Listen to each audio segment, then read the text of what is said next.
Ketika laki-laki itu berani main tangan, itu udah dipastikan laki-laki itu anjing gitu loh.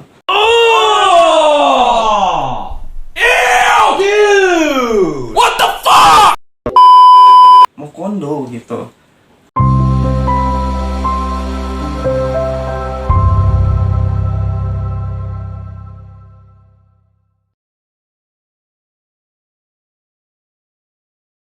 Yo, what's up guys? Kembali lagi di channel gua, Sesaki Haise. Ya, untuk pembahasan pada hari ini di tanggal 18 maksudnya, hari Senin. Ya udah sini. A few moments later. Pada pembahasan gua kali ini, gua ditemenin oleh si Rudo. Ya, Rudo ini kucing yang buntot ya, paling manja. Kemanapun gue pergi dia ngikutin, cuman kalau diajak keluar gerbang aja dia langsung pulang ke rumah, takut sama orang luar ya. Oke, mungkin kembali lagi ke pembahasan. Nah, pembahasannya untuk kali ini sebenarnya itu gue nggak mau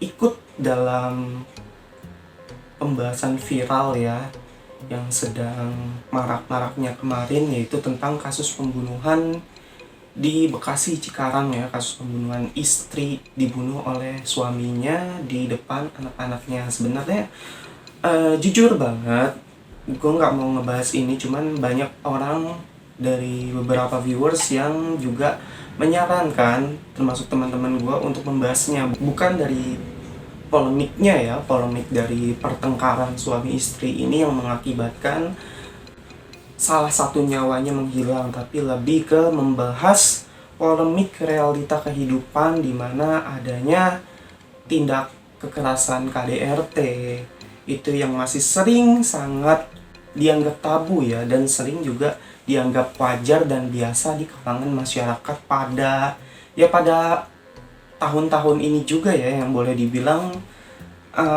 sudah cukup maju dan modern gitu loh. Oke, mungkin langsung aja kita pembahasannya.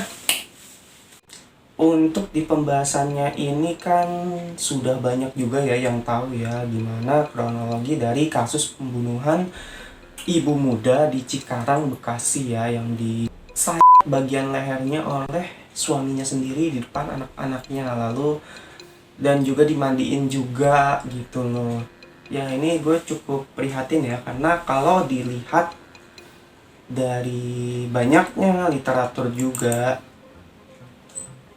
ini dikatakan bahwa pada akhirnya suaminya ini pun merasa menyesali perbuatan yang dia lakukan ya. Cuman dalam satu sisi juga di beberapa literatur ini juga mengatakan bahwa tabiat dari sang suami ini agak sedikit kurang bagus lah ya, kalau gue bilang ya, dimana dalam Tribun News ya di sini ditulis bahwa tabiat dari sang suami ini cukup boleh dibilang bencong ya. Gue langsung aja skip bencong, karena dia pernah menggundulin rambut sang istri. Selain menggunduli rambut sang istri, itu dia juga melarang si istri berkomunikasi dengan teman-temannya, itu perihal meminta solusi gitu loh atau sebagainya gitu.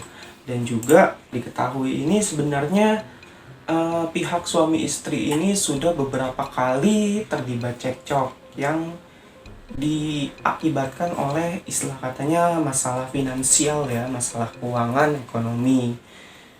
Ya, mungkin kalau masalah ekonomi sih sebenarnya gue bilang hampir banyak setiap pasangan-pasangan muda itu terlibat masalah ekonomi ya. Karena terlebih lagi pasangan muda kan kalau boleh dibilang kurang siap baik secara mental ya, karena kalau misalnya mental itu nggak kuat, sudah dipastikan sih masalah finansialnya pun juga dipastikan nggak kuat ya. Terlebih lagi ini kan bisa dibilang masih pasangan muda gitu loh, dan umurnya pun lebih muda dari gua gitu. Dan yang lebih mirisnya lagi adalah dari salah satu komentar di IG itu juga ada yang bilang tuh ya bahwa suaminya ini sebenarnya ketagihan dari permainan judi slot.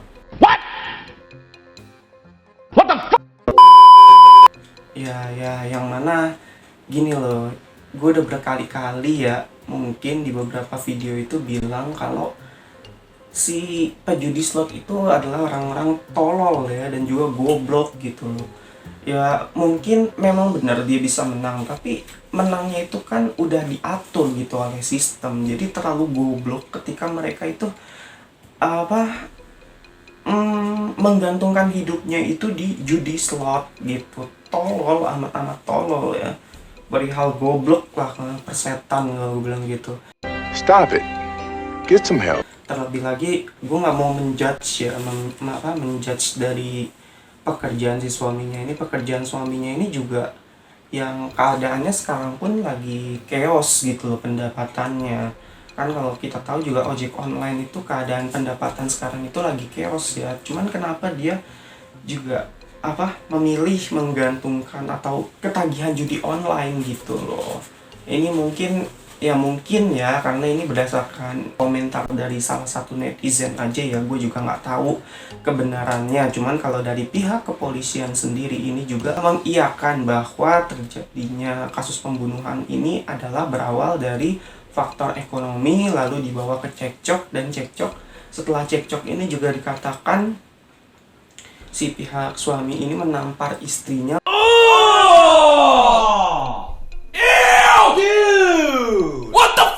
Lalu menariknya ke dapur dan leher si sang istri tersebut. Ya kalau gue bilang juga ya di sini ya, ini perbuatan si suami ini ya yang tadi gue bilang amat sangat bencong ya, karena satu sisi juga sebenarnya saat dilayangkan pengajuan cerai oleh si istrinya ini katanya berdasarkan dari Bangkapos ini diketahui bahwa si Nando ya, si tersangka ini pernah curhat ke pemilik kontrakan bahwa dia akui nggak mau cerai dengan istrinya. Ya kalau memang dia nggak mau cerai, harusnya sih ya lebih diperbaiki lagi sikapnya gitu loh. Karena di sini pun juga dari pihak si pemilik kontrakan yang dicurhatinya itu juga udah ngasih saran ya. Cuman di sini emang kayaknya antara otaknya bebel atau memang sudah goblok ketagihan judi ya. Mau gimana lagi, nggak bisa diobatin bro. Karena orang tuh kalau udah nikah, kalau dia sudah terikat oleh judi, minuman ataupun obat, itu udah dipastikan pasti bakalan ada tindak KDRT di dalamnya, entah itu kepada anak dan juga kepada istrinya. Nah di sini juga dari Tribun Jabar juga mengatakan bahwa si Nando sang pelaku ini, si suami yang membunuh istrinya ini juga sempat memberikan pesan menyayat kepada si anaknya yang masih berusia 3 tahun dan juga 1 tahun 8 bulan. Cuman kali ini gue agak males ya buat ngebahasnya karena udah keburu kesel ya. Sebenarnya gue udah dari awal diminta buat ngebahas video konten ini juga udah agak kesel. Karena ketika laki-laki itu berani main tangan, itu udah dipastikan laki-laki itu anjing gitu loh.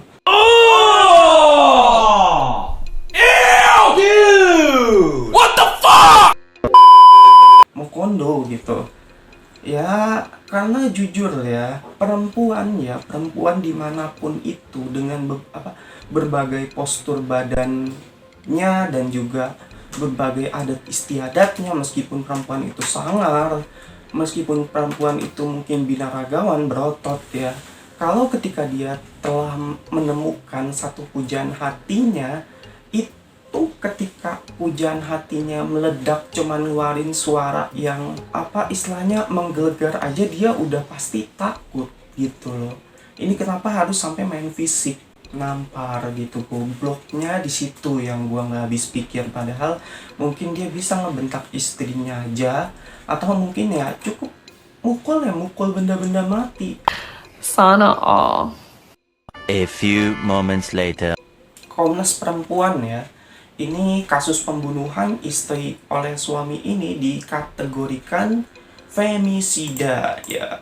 Femisida ini merupakan pembunuhan terhadap perempuan yang didorong oleh kebencian mendalam, dendam, penaklukan, penguasaan, penikmatan, dan juga pandangan terhadap perempuan sebagai kepemilikan, sehingga boleh berbuat sesuka hati. Nah, ini gue juga memang sangat tidak mendukung dengan adanya femisida ini ya. Nah, ini amat sangat nggak menjunjung tinggi kesetaraan gender.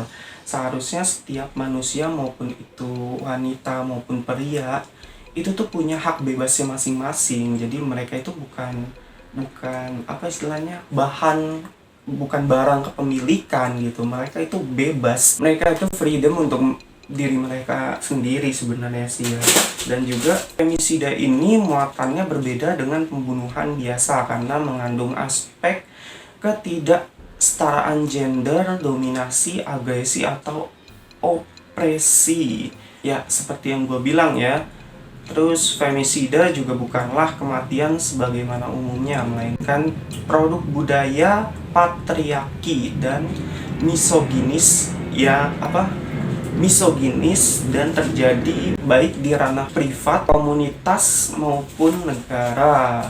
Ya jujur yang gua amat sayangkan juga di sini tuh dari pihak kepolisian ya, bahwa sebenarnya ini juga dikatakan ya, menurut kakak dari korban, kakak dari MSD atau Mega, sini dikatakan oleh Deden kakaknya, itu sebenarnya adiknya itu sempat melapor ke pihak yang berwenang ya, namun laporannya itu dicabut dan tidak dilanjutkan karena si pelaku ini nyangkal atas perbuatan KDRT-nya.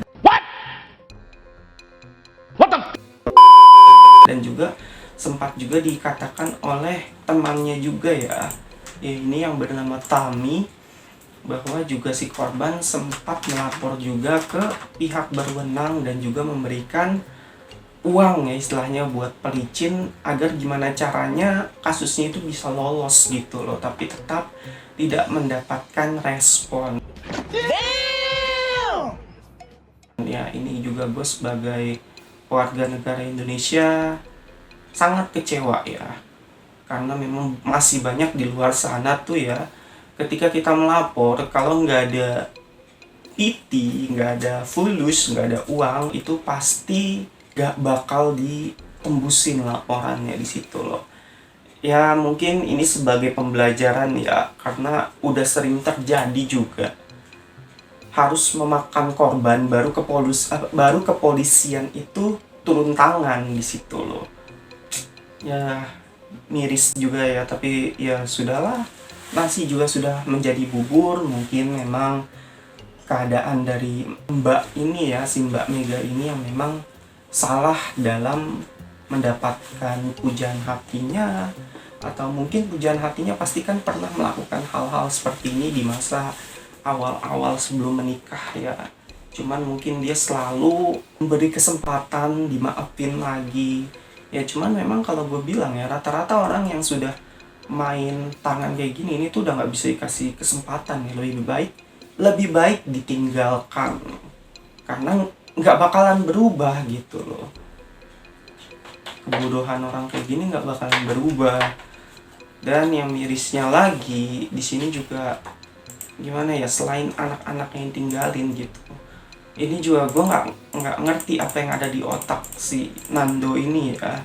Udah dapet pasangan Mbak Mega ini termasuk cakep, kalau gue bilang termasuk cantik, termasuk ayu juga ya kan, dedek-dedek gemes gitu ya. Meskipun gue juga nggak terlalu suka sama yang tipikal wanita-wanita lebih muda.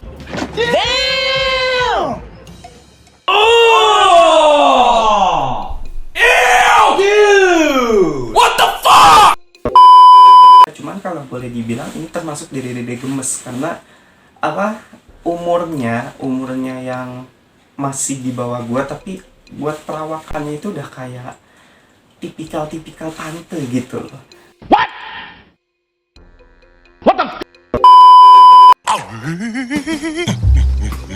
Sorry ini sedikit guyonan aja, tapi nggak menutup rasa hormat. Sorry banget, gue nggak berusaha untuk membuat pihak keluarga itu kesel ataupun kembali sedih ya. Cuman di sini gue lebih mengapresiasikan si Mbak Mega ini, semoga dia benar-benar bisa berpulang dengan nyaman ya di sana, dan juga dapat tempat yang layak di sisinya, karena bukan apa-apa, ini lakinya kalau gue bilang sih tolol teramat tolol gitu. Udah dapat bini yang cakep ya kan, terus juga masih mau kerja gitu. Kok ya begini balasannya, terlalu tolol teramat tolol. Dan yang paling tolol lagi ya, ini orang tua dari si tersangka, orang tua dari si suaminya ini apa nggak tahu kelakuan dari si anak tersebut gitu. Karena ini juga berdasarkan ini ya, komen di IG ya. Ini sempat ada yang komen, kemungkinan besar sih mertuanya juga ikut nganiaya si istri si Mbak Mega ini. Cuman ya itu gue nggak tahu ya kebenarannya. Sekali lagi yang mungkin ini aja ya yang bisa gue bahas di video pada hari ini, karena pembahasan gue pada hari ini ada 2 ya. Ya di pembahasan selanjutnya yang bakal gue bawa sebenarnya cukup buat gue amat kesel ya, karena yang pembakaran kasus Bromo itu di satu sisi si pihak pengantinnya ini mengatakan permintaan maaf ya, cuman dengan embel-embel tuntut balik. Nah di sini gue cukup kesel karena ini orang kok gobloknya setengah mampus gitu loh. Dia udah salah minta maaf ya, harusnya kalau udah salah minta maaf ya, toh minta maaf ganti rugi sesuai dengan keadaan yang ada. Tapi ini malah melakukan tuntutan balik. Ini hal yang amat sangat konyol, makanya ini mau langsung gue bahas lagi di video selanjutnya.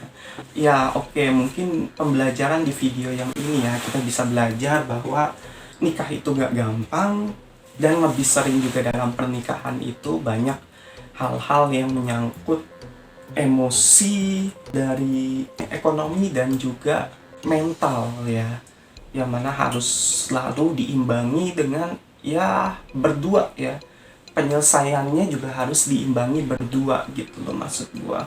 Karena bukan apa-apa ketika kalian itu udah menikah, yang terutama gua saranin sih sebenarnya adalah mental, kekuatan mental. Karena kalau untuk ekonomi sendiri itu rezeki lu itu biasanya pindah-pindah kalau udah nikah gitu guys. Jadi terkadang rezeki yang terbesar ada di istri, terus terkadang juga rezeki yang terbesar ada di suami. Jadi lo nggak bisa menuntut rezeki yang terbesar itu di kedua belah pihak gitu loh. Itu nggak bisa, karena rezeki keuangan ya, yang berupa keuangan itu kan itu emang ya gitulah ya. Kalau boleh dibilang hoki-hokian, mungkin hoki-hokian ya dari antara dua pasangan itu. Cuman pastinya rezeki itu kan nggak cuma uang gitu maksudnya.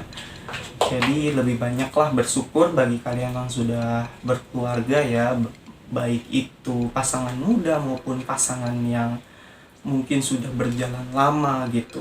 Oke, di pembahasan kali ini cukup di situ aja. Gua mengucapkan turut berbela-sungkawa ya kepada keluarga dari Mbak Mega sendiri. Semoga Mbak Mega juga ditempatkan di sisi terbaik ya, dan juga bagi keluarga diberikan ketabahan, dan untuk anak-anaknya yang ditinggalkan juga bisa menjadi anak yang lebih baik, lebih dewasa.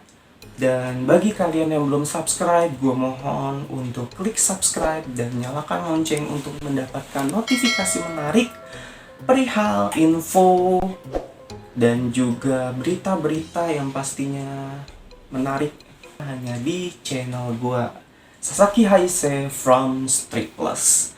Oke, see you the next video. Ciao.